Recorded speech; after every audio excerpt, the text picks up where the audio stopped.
तो आज हम बात करते हैं राजस्थान की राजनीति की। और राजस्थान की राजनीति में बात करते हैं हम किरोड़ीलाल मीणा की। किरोड़ीलाल मीणा को आप सभी भली भांति जानते होंगे। राजस्थान के बीजेपी के बहुत ही कद्दावर, बहुत ही बड़े नेता हैं। और वर्तमान में जो राजस्थान में बीजेपी सरकार है उसमें विधायक है और वो मंत्री भी हैं। अब मंत्री है या नहीं है इसकी बात करते हैं, क्योंकि किरोड़ीलाल मीणा को मंत्री पद दिया गया था।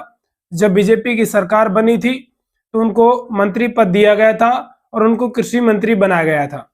लेकिन कुछ ही समय बाद उन्होंने त्यागपत्र दे दिया किरोड़ीलाल मीणा ने। उन्होंने त्यागपत्र क्यों दे दिया, त्यागपत्र किस लिए दिया, इसका तो हम कुछ कह नहीं सकते। उन्होंने तो यही कहा था किरोड़ीलाल मीणा ने कि उनका जो क्षेत्र था उस क्षेत्र में उनको सीटें नहीं मिली जितनी सीटों की आशंका थी, जितनी सीटें चाहिए थी। उनकी पूरी जिम्मेवारी लेते उन्होंने वहां से त्यागपत्र दे दिया।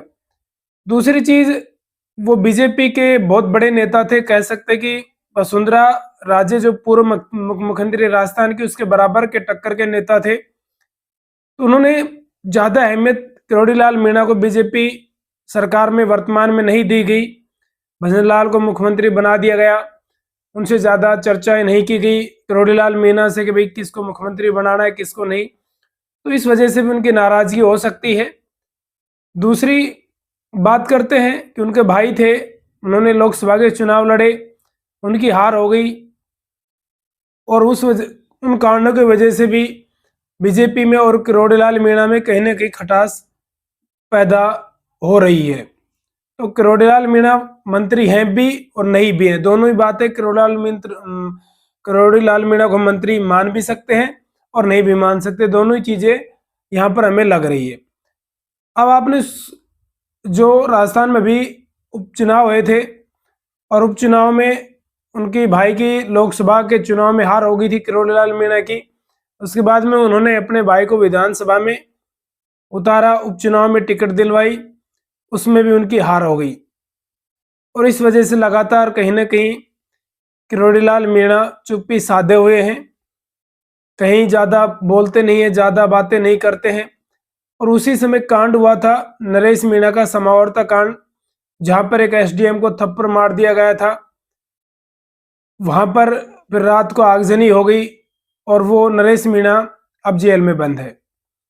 समरावता गांव में हुई आगजनी, ग्रामीणों के खिलाफ दर्ज मुकदमे और नरेश मीणा की लंबे समय से चल रही गिरफ्तारी के विरोध में ग्रामीणों ने 25 फरवरी का आंदोलन स्थगित कर दिया है। बुधवार को नरेश मीणा के माता पिता ने स्थानीय लोगों के साथ सीएम भजनलाल शर्मा से मुलाकात की। समरावता को मुआवजा दिलाने की वो जल्दी काम हो जाएगा। अब बात आती है कि इतना बड़ा नेता है किरोड़ीलाल मीणा और दूसरी साइड में नरेश मीणा, उसकी भी लगातार लोगों के बीच लोकप्रियता बढ़ती जा रही है। और कहीं ना कहीं जो अन्य बड़े नेता हैं मीणा समाज के, उनकी जो स्थिति है सामाजिक रूप से वो कम होती जा रही है। जो नरेश मीणा है कई महीनों से जेल में बंद है। उन्होंने जो एसडीएम को थप्पड़ मारा था चुनाव के समय, इसके अलावा और भी उसके ऊपर मामले चल रहे हैं। अभी हाल ही में नरेश मीणा के जो माता पिता थे वो मुख्यमंत्री भजनलाल शर्मा से मिले कि भी उनको रिहा किया जाए नरेश मीणा को। हालांकि ये काम तो कोर्ट का होगा, लेकिन कहीं ना कहीं इसमें मीणा समाज की जो है एकजुटता वो अब दिखाई नहीं दे रही है। ऐसा लग रहा है कि जो मीणा समाज है वो बिखर गया है, कि जिस प्रकार से कई दिनों से जो नरेश मीणा है वो जेल में बंद है, किरोड़ीलाल मीणा के अलावा अन्य कोई और नेता है वहां दिखाई नहीं देते हैं। इसके अलावा और बहुत सारे कांग्रेसी विधायक हैं जो हार चुके हैं, वो अपनी राजनीति चमकाने के लिए वहां पर जाते हैं। तो अब राजस्थान की राजनीति में क्या मोड़ आएगा वो तो आने वाला समय बताएगा। किरोड़ीलाल मीणा जो है वो किस साइड जाते हैं, क्या होता है क्या नहीं होता है। मतलब कहते हैं ना कि ऊंट का पता नहीं किस करवट बैठे, तो अभी पता नहीं है कि जो ऊंट है वो किस करवट भी बैठ सकता है, इधर की भी इधर की भी। यानी कि जो किरोड़ीलाल मीणा है वो अभी बीजेपी के विधायक के रूप में ही काम कर रहे हैं। मंत्री जो कृषि मंत्री पद है अभी किसी और को दिया नहीं गया है। किरोड़ीलाल मीणा को कृषि मंत्री पद दिया गया था, उन्होंने रिजाइन कर दिया।